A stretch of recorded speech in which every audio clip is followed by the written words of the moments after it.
Jack, welcome to the team, mate. There's been talk about you joining us for a little while, but you put pen to paper? Yeah, well, I had a meeting with Steve. Just went through some things that he can offer me and how often he can get me out. And me and Blain come down to the meeting with me. We was both happy with what he said, because you can see he's took people from area titles to world titles, and Steve. So if you're good enough, he's got the path there for you to do it, and that's what I believe I am. So as long as I do what I believe I can and know I can do, then he'll take me to the top. Well, you're the kid that I really enjoy watching, because you remind me very much of your stablemate here, Brad Ray. Yeah. Because you're a chubby faced little kid. Yeah, still light. But you don't really look like a boxer, you know. You're quite slim build. Yeah. You got a little bit of a choir boy face, and but you can fight, mate. Not only can you box beautiful, but you can fight a little bit, and exactly, very, very similar to Brad Ray.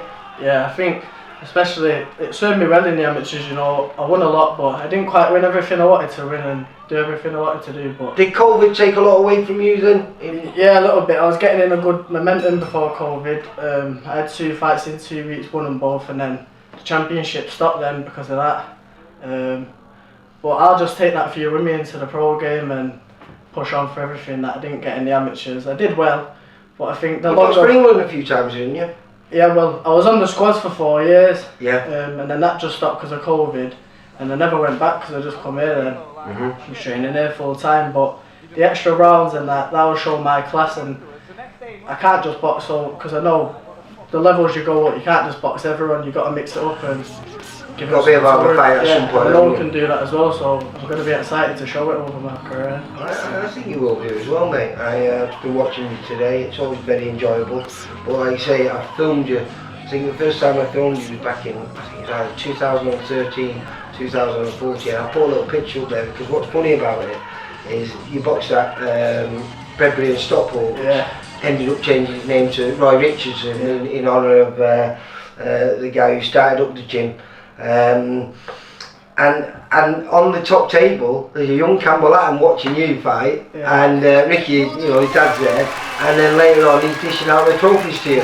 So I presume this was a natural step for you when you came here, just to, because you only came here because of COVID, wasn't it? Because the amateur gym weren't allowed to open. Yeah, well back then, obviously, you know, when Ricky come in watching and that, he's like a big superstar, really. You want to impress him, and then now to have him training you every day, it's like dream come true, really. And the good thing is, you actually train with him, and we'll be training with him again, because he's got to get prepared for, I think it's back in November again, he's back in the exhibition with Barrera, and you did it for the first camp before it got cancelled. So not only you know you're being trained by an idol, you're training by the side of one. And to see what he did for how much weight he lost in such a quick amount of time, it makes you switch on more as well, because you think, well, if he's working this hard, we've got to keep up with him and keep pushing him. So it works well for both of us, and we did a bit of sparring and that, so it's good for both of us, because of the experience he's still got, can pass it down to us. And without a doubt.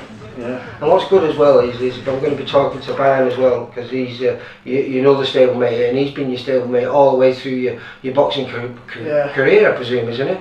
Yeah, well, all our family are dead close, so my brothers and his brothers are best mates, and he was a few years older than me in school beyond, but we've always been close. And then we both started Ricky's at the same time as well, so literally from the start we've always been training together. So. Yeah, well, like I said, I'm going to catch up with him, but like I said, you're a kid that always makes me smile, because you don't fight like I think you're going to fight. I think you're just going to be a sweet, nice little boxer, you know, with good feet and fast hands. And yes, you have, but you've also got a little bit of spite in there, and you're a nasty little zone. In fact, one of my favourite fights I filmed of yours was a kid from Hamer, ABC. I'd just watched him in the, I don't know if it was the pre-quarter finals of the Northwest. Would that have been the elites that? Yeah, that was the. And then he got stopped, so I think he had to have a pre-one. I'm sure I just filmed him just before, and he looked vicious. He looked a big, strong that was my kid. first. So I think I was in the ABAs at 56, and he was at 64, and I went up and he come down, so we both met in the middle. But He like I say, I was a little bit worried for you, but do you know, that was a fight where I went, wow, not only can you box, you can fight as well, mate. Which you have to do both in that fight and end up winning a comfortable decision. Yeah, because I think if you can stand in front of someone and make them miss, that'll dishearten them, and then if you hitting them with hard shots, body shots, head shots, it just takes it out of them, doesn't it? Especially over 12 rounds, a lot of it's mental, innit? Like, you have to break them down mentally first before you break them down physically, so switching your style up like that, it makes them think, well, what can I do if he's on the back foot 1 minute, front foot the next? So. And I presume it's happened on a few occasions at our shows, when your opponent looks across to you, I presume they must think they're in for a knee tonight, because like I say, you've got this little angel face. But you don't fight like an angel, fight like a little devil. So I'm really looking forward to your debut. As Steve mentioned, when that might be? No, well, I had a meeting with the board on Sunday.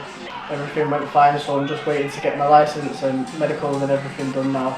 So hopefully before the end of the year? Yeah, definitely. Hopefully get to him before the end of the year. I'm always training. Ever since a kid, trained every day. This is all I've wanted to do from being a little kid, so turning pro now, I just need to put all my hard work into practice and you excited? Yeah, definitely. This is what I've always wanted to do, so now it's happening, I need to just keep it up and yeah. Well listen, I'm looking forward to it, mate. Like I say, you've always put a smile on my face. I presume you do that in the programme. We're not sure exactly when that's going to start, but it's certainly before the end of the year. And I'll be there, I'll be chatting to you, I might even be filming it, and hopefully I'll be saying afterwards to you what I know. Nice one. Cheers. Jack, you take care, mate. Bye. For all boxing info, news and latest interviews, amateur and pro, across the north, click and subscribe. VIP Boxing Promotions. Also Twitter, Instagram and Facebook.